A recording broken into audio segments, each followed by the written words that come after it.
How to divide mixed numbers. So in dividing mixed numbers, all we have to do is convert first to improper fractions. Then apply the rule in division of fractions. Okay, so let's try number 1. 6 and 2 over 7 divided by 5 and 1/2. So first step, convert to improper fractions. So just multiply 7 times 6. 7 times 6, we have 42. Add the numerator, so 42 plus 2, that is equal to 44 over 7.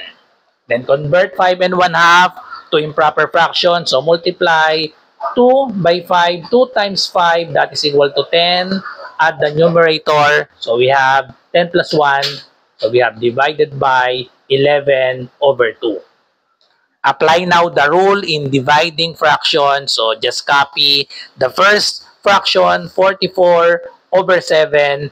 Change the operation to multiplication and then get the reciprocal of 11 over 2. So just interchange. We have 2 over 11. And then we can reduce 44 over 11 to lowest term by dividing both by 11. 11 divided by 11 is 1. 44 divided by 11 is 4. So now, let's just multiply the numerators. 4 times 2 is equal to 8. 7 times 1 is equal to 7.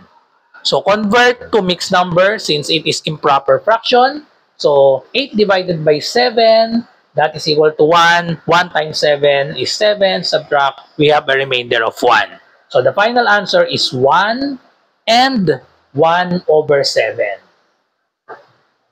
Okay, so next number, number 2.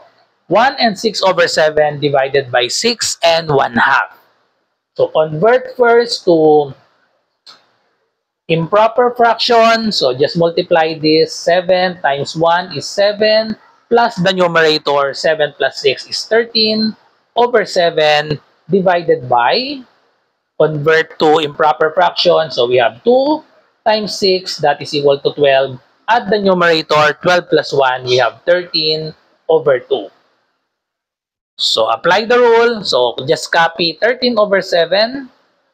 Change the operation to multiplication. Get the reciprocal, interchange. So we have 2 over 13.